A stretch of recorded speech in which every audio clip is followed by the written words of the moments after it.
यस कार्यक्रमका सभाध्यक्ष महोदय, प्रमुख अतिथिज्यू, मञ्चमा आसीन अतिथिज्यूहरू र यहाँ उपस्थित सम्पूर्ण अभिभावकज्यूहरूमा म यस मारिया किड्स मोन्टेसोरी स्कुलको प्रिन्सिपल मनिष पोखरेलको तर्फबाट न्यानो अभिवादन साथै नमस्कार। हिजो जस्तो लाग्छ विद्यालय खोलेको पनि आज 9औं वार्षिक उत्सव मनाउन पुगिरहेका छौं। समय बित्न केही लाग्दो रहेनछ, छिटै नै बित्दो रहेछ। कहिले हामी पनि 9औं वसन्त 10औं वसन्त पार गरौँला, अरू स्कुलको यति वसन्त पार गरिसक्यो भन्ने लाग्थ्यो मनमा। तर आज यो हजुरहरूको साथ सपोर्ट र मायाले हामी यो स्कुललाई निरन्तर रूपमा प्रत्येक वर्ष केही न केही सेवा सुविधाहरू थप्दै बालबालिकाहरूका लागि विभिन्न एक्टिभिटिजहरू गराउँदै अगाडि बढ्दै यो स्तरसम्म आइपुगेका छौं। यसमा सपोर्ट गर्नुहुने, सहयोग गर्नुहुने सम्पूर्ण अभिभावकज्यूहरू, यस विद्यालयका शिक्षक तथा कर्मचारीज्यूहरू लगायत हाम्रो यो डाइरेक्टर टिमको सपोर्टले नै हामी यहाँ पुगेका हौं। त्यसैले यो अवस्थाबाट अझै यो क्षेत्रको मोन्टेसोरी शिक्षाका लागि मारिया किड्स मोन्टेसोरी चाहिँ एउटा नमुना हो भन्ने जुन छाप बनाउने छौं भन्ने प्रतिबद्धता पनि गर्छु।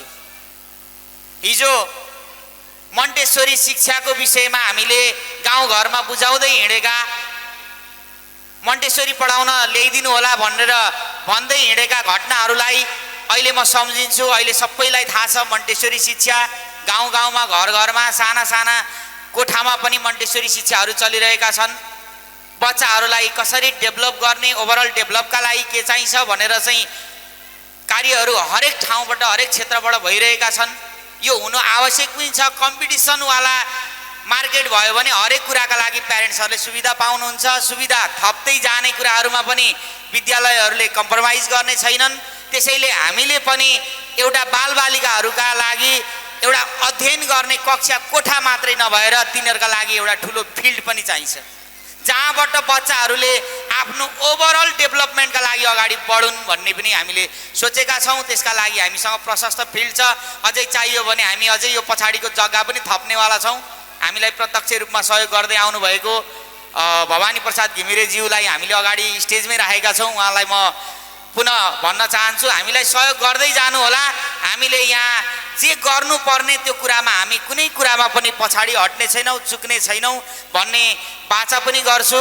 विराटनगरको वातावरण जाडो हुँदा पनि भयंकर जाडो, गर्मीमा पनि निकै नै गर्मी, हैन, पसिना चुहाउँदै हिँड्नुपर्ने अवस्था छ। प्यारेन्ट्सहरूलाई लाग्छ होला स्कुलमा गाह्रो होला बच्चाहरूलाई, हामीले कुलरको व्यवस्था त गरेका छौं। तर अब यो पल्टको योजना फर्स्ट प्रायोरिटी एसी लगाउने प्लान छ हाम्रो। यो वैशाखसम्ममा हामी त्यो एसी लगाउने कार्यक्रम हामी चाहिँ पुरा गर्नेछौँ। हाम्रो डाइरेक्टर टिम्स हुनुहुन्छ यहाँ, म उहाँहरूलाई अगाडि राखेर यो प्रतिबद्धता वचनबद्धता हजुरहरूको सामु गर्दैछु। र भोलि गर्मीमा क्लासहरूको वातावरण टेम्परेचर हामी बच्चालाई सुट हुने खालको मिलाउने छौं भनेदेखि जाडोमा पनि त्यसलाई हिटरको रूपमा प्रयोग गरेर बच्चाहरूलाई एउटा न्यानो वातावरण प्रदान गर्नेछौँ। यो कुरामा मैले फेरि पनि भने, यो हामी आगामी वैशाख भित्रमा जेठो एउटा गर्मी, त्यसै सँगसँगै भदौ पनि निकै ठुलै गर्मी हुन्छ। असार साउनमा केही पानी परेर हामीलाई वातावरण मिलाइरहेको हुन्छ प्रकृतिले नै। त्यो दुईटा समयलाई निकै नै गाह्रो छ, त्यो मैले पनि महसुस गरेको हुँ। अभिभावकले पनि कतिपयले भन्नुहुन्छ आउनुहुन्छ नयाँ एडमिसनको लागि पनि, कहिलेकाहीँ चाहिँ आफूले भने जतिको इन्फ्रास्ट्रक्चर दिन नसक्दा अलिक दुःख पनि लाग्छ। कहिलेकाहीँ फेरि एकैचोटि दिएर होइन स्टेप वाइज जानुपर्छ भन्ने पनि लाग्छ। र स्टेप वाइज हामीले परिवर्तन गर्दै आइरहेका छौँ, देखिराख्नु भएको छ होला। र हाम्रो पहिलो प्राथमिकता हामीले एसीलाई दिएका छौँ भने दोस्रो प्राथमिकतामा हामीले मैले पोहोरको कार्यक्रममा पनि भनेको थिएँ, गाडीको एउटा गाडी हामीले नयाँ कुदाइरहेका छौँ। बालबालिकाहरूले त्यो सुविधा सहितको गाडी चढिराख्नु भएको छ। अर्को गाडीको पनि योजना छ। सकेसम्म यही सेसनमा नभए पनि हामी चल्दै गरेको अर्को गाडीलाई म्यानेज गरेर त्यसका ढोकाहरू झ्यालहरू राम्रो बनाएर चलाउने छौँ। नभए पनि हामी आउने अर्को कार्यक्रमसम्ममा चाहिँ हामीले त्यो योजनालाई पनि पुरा गर्नेछौँ। यसको लागि पनि तपाईँहरूकै साथ सहयोग चाहिन्छ र गरिराख्नु भएको छ, अझै साथ सहयोग गरिदिनुहुन्छ भन्ने बाचा आशासहित मेरा यी जुन अहिले गरेका बाचाहरू पनि म पुरा गर्नेछु भन्ने आशा छ। र त्यसै गरी विद्यार्थीहरूको ओभरअल डेभलपमेन्टका लागि थाहा छँदैछ, मैले प्रत्येक वर्ष पनि भन्दै आइरहेको छु, केही नयाँ प्यारेन्ट्सहरू पनि जोडिनु भएको छ। हामीले बिहानको एसेम्ब्ली टाइमदेखि बेलुकाको होम टाइमसम्मका एक्टिभिटिजहरू के हुन्छन् भन्ने छोटो म बताउँछु र एक्टिभिटिजको लिस्ट पनि दिएछ, खानाको लिस्ट पनि दिएको छ हैन। चेक पनि गर्नुहुन्छ कतिपय प्यारेन्ट्सहरूले, कहिलेकाहीँ अफिसमै आएर मेरो बच्चाले खाएको थिएन, खाना ल्याएर खुवाइदिनुहोस् न भन्ने प्यारेन्ट्सहरू धेरै हुनुहुन्छ। ती अगाडि हामीले बसाएर खुवाएका छौँ, फुड मेनु अनुसारको खाना खुवाउँछौँ। यी मैले मासमा कुरा गरिरहेको छु, पछि आएर तपाईँहरूले चेक गर्न सक्नुहुन्छ। बाहिर हाम्रो नोटिस बोर्डमा के छ आजको मेनु भनेर लेखेको हुन्छ, त्यो मेनु अनुसारको खानाहरू हामीले snacks, lunch, milk, fruits item जे छ त्यो बाहिर लेखेको हुन्छ र तपाईँहरूलाई दिएको पेपर अनुसार नै हामी गराउनेछौँ, त्यसमा चेक गर्न सक्नुहुनेछ। र अर्को कुरा, हामीले 10 देखि 10:30 बजे पौने 11 बजेसम्म एसेम्ब्ली, बच्चालाई बाहिर उफार्ने, उनीहरूलाई नेसनल एन्थमदेखि लिएर हरेक हाम्रा चाहिँ स्कुल सङ्घहरू, गुरु भजनदेखि लिएर यी कुराहरूमा हामीले यी रमाउँछौँ बालबच्चाहरूलाई। र त्यस पछाडि क्लासमा जानु अगाडि सबैलाई पानी खुवाउने, वासरुम पठाउने, यी इत्यादि कार्यहरू गरेर उनीहरूलाई क्लासमा थोरै पढाउने, खुवाउने, खेलाउने गर्दै गर्दै उनीहरूलाई बिचमा हामीले म्युजिक टिचर हुनुहुन्छ हाम्रो माधव शरण घिमिरेजी, उहाँले म्युजिक सिकाउनुहुन्छ यी बच्चाहरूलाई। हप्तामा कम्तीमा पनि 2 दिनदेखि 3 दिन उहाँ आउनुहुन्छ।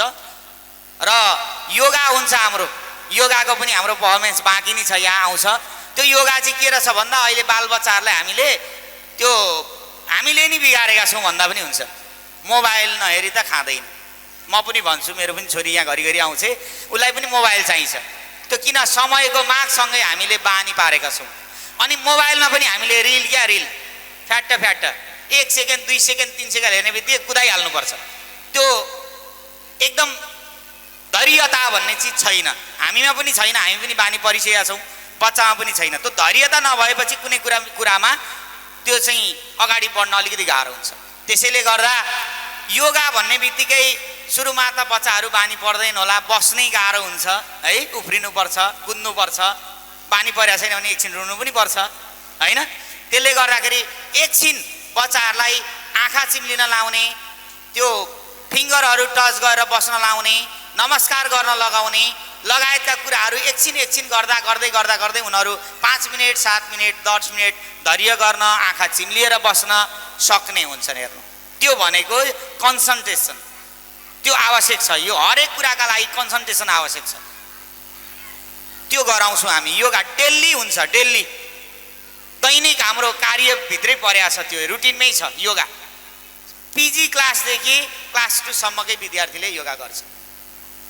डान्सका लागि हामीसँग 2 जना टिचर्स हुनुहुन्छ, केशव सर प्लस आरती म्याम, उहाँहरूले डान्स सिकाउनुहुन्छ बच्चाहरूलाई। साना बच्चाहरूसँग त म्याम नै बढी एट्याच हुनुहुन्छ, ठुलाको लागि सर हुनुहुन्छ, तर समग्र उहाँहरूले सिकाउनुहुन्छ।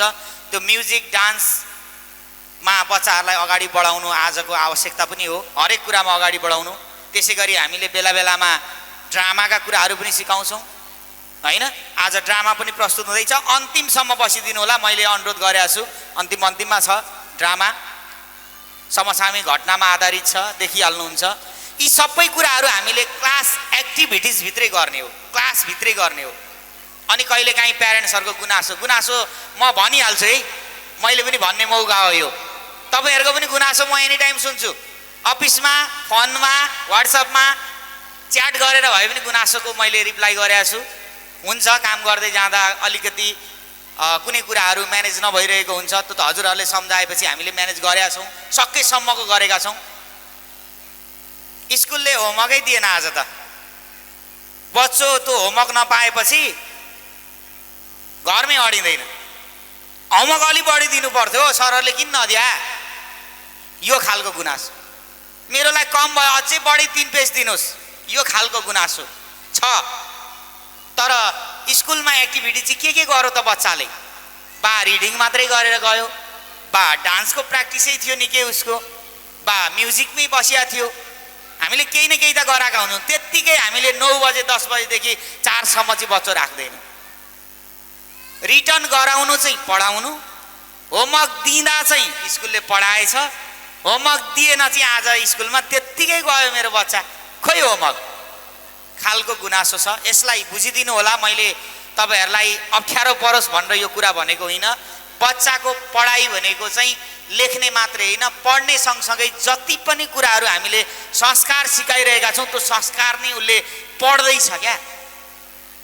हाम्रो जेनेरेसन, मेरो जेनेरेसन, तपाईँहरू अभिभावकको जेनेरेसन, पछिल्लो हाम्रो लेभलको जेनेरेसनको मानसिकता के छ भन्दा हामी संस्कार छोडिसकेका छौँ। साँच्चै भन्नुपर्दा के पछि के गर्ने, के कसरी गर्ने, घरमा के गर्नुपर्छ त्यो थाहा छैन हामीलाई। माइन्डमा पनि देशभक्ति भावना भन्दा चाहिँ विदेश छ, अझै युरोपियन कन्ट्री होइन। त्यो बच्चाहरूलाई त यहीँदेखि हाम्रो देश हो, हाम्रो माटो हो, हाम्रो घर हो, हाम्रो परिवार हो, हाम्रो फ्यामिली हो, हामीले फ्यामिलीलाई सहयोग गर्नुपर्छ, काम सघाउनुपर्छ, यो गर्नुपर्छ, पछि वृद्ध हुँदाखेरि आश्रम होइन घरमै राख्नुपर्छ भन्ने शिक्षा पनि स्कुलले सिकाउनुपर्छ। त्यो पनि हामी सिकाउँदैछौँ। त्यस्ता पनि हामीले नाटकहरू बेला बेला गरिरहेका हुन्छौँ। यो कुरामा तपाईँहरू ढुक्क हुनुहोस्।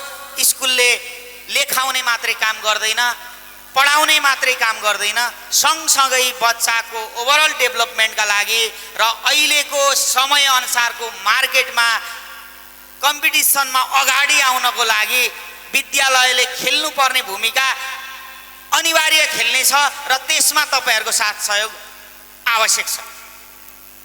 हामीले यो चाहिँ म्यानेज गराइदिनु होला भन्दाखेरि त्यो कुराहरूमा अभिभावकले म्यानेज गराउनै पर्छ।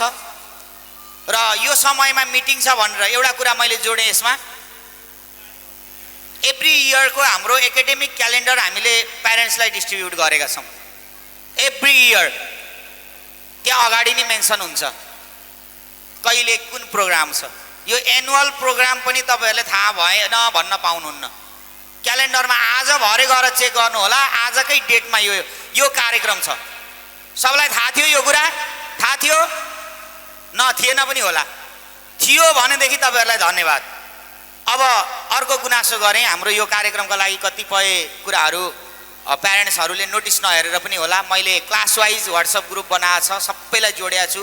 नजोडिने प्यारेन्ट्सहरूलाई पनि अनुरोध गरेको छु, म चाहिँ जोडिएको छुइनँ भन्नु होला भनेर। सबै जोडिनु भएको छ। हामीले यो प्रोग्रामका लागि आवश्यक पर्ने प्यारेन्ट्सको सहयोगका लागि हामीले ड्रेस म्यानेजमेन्टका कुराहरूदेखि लिएर एभ्रिथिङ कुराहरू हामीले नोटिसमा हालेका छौँ। त्यसमा अलिकति प्यारेन्ट्सले चाहिँ व्यस्त भएर होला त्यो कुरालाई अलि नहेरिदिनु भएको हो कि जस्तो लागिरहेछ मलाई। हिजो 10 बजेसम्म लगभग हामी यसै कार्यक्रममा लागिरहेको थियौँ। फोन आउने क्रम जारी नै थियो, के थियो भोलिको लागि भनेर। अब मलाई पनि सबै कुरा त याद हुँदैन होइन। क्लास वाइज रिपोर्ट के अरे लिस्ट पठाएका छौँ भनेर पनि भनेको थिएँ। ती कुराहरूमा पनि अलिकति हजुरहरूले चनाखो भइदिनु होला। मलाई पनि एउटा, म पनि स्कुलमा अभिभावक हुँ, हजुरहरूको बच्चाका लागि म अभिभावक हुँ, प्यारेन्ट्स हौँ है। यहाँ भनेअनुसारको पर्फर्मेन्सको लागि अर्नामेन्ट्सदेखि लिएर उसको ड्रेसअप भइदिएन भने त्यो बच्चो खल्लो देखिन्छ। त्यो मलाई पनि अप्ठ्यारो लाग्छ र हजुरहरूको त झन् बच्चा, हजुरहरूलाई पनि कस्तो हेरिनछु भन्ने अप्ठ्यारो लाग्न सक्छ। त्यसले गर्दाखेरि समयमै एनुअलको लागि क्यालेन्डर हेरेका छौँ, के छ कसो छ। हामीले ढिलो म्यासेज गऱ्यौँ भने पनि हजुरहरूलाई रिक्वेस्ट छ, आएर भन्नु होला, फोन गर्नु होला। हामी एडमिनिस्ट्रेटिभ पर्सनमा म मनिष पोखरेल प्रिन्सिपल छँदैछु, पहिलेदेखि नै तपाईँहरूकै माझमा छु। हाम्रो नवजित सर हुनुहुन्छ म्यानेजिङ डाइरेक्टर, प्रियङ्का म्याम हुनुहुन्छ कोअर्डिनेटर। हामीलाई जुनसुकै कुराको पनि इन्फर्मेसन हामी दिन्छौँ, सोद्धा हुन्छ ढुक्कले। यो कुराको लागि रिक्वेस्ट गरेँ। आगामी समयमा सबै कुरा तपाईँहरूको साथ सहयोग र तपाईँहरूसँगको कोअर्डिनेसनले गर्दाखेरि हामीले बच्चालाई हाम्रो सबै कुराहरूमा अगाडि बढाउन सक्छौँ भन्ने हो। र अन्त्यमा म के भन्न चाहन्छु भने बच्चाको ओभरअल डेभलपमेन्टका लागि 3 पक्ष चाहिँ अनिवार्य हामी एक्टिभ रहनु आवश्यक छ।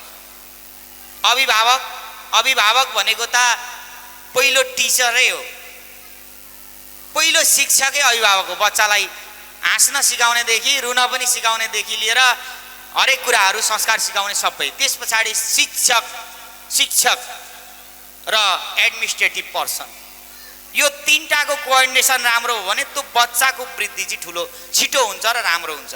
त्यसैले गर्दा हामीले राखेका हरेक प्यारेन्ट्स मिटिङहरू हुन्छन् क्लास वाइज। ती मिटिङमा तपाईहरूले क्यालेन्डर हेर्नु होला, आज पनि मैले भनिरहेको छु क्यालेन्डरमा मेन्सन अनुसारै भएको छ कार्यक्रमहरू, हेरिदिनु होला र ती मिटिङहरूमा हामीले नोटिस पठाए अनुसारको समयमा टाइमिङमा चाहिँ उपस्थित भएर बच्चाको सबै कुराहरू बुझिदिनु हुन पनि म अनुरोध गर्दछु। र तपाईँ हामी अगाडि बढ्यौँ लाग्यौँ भनेदेखि त्यो बच्चो त्यसै पनि अगाडि बढ्न सक्छ, उसले अहिलेको कम्पिटिसनवाला जुन मार्केटमा आफूलाई अग्रस्थानमा पुर्याउन सक्छ।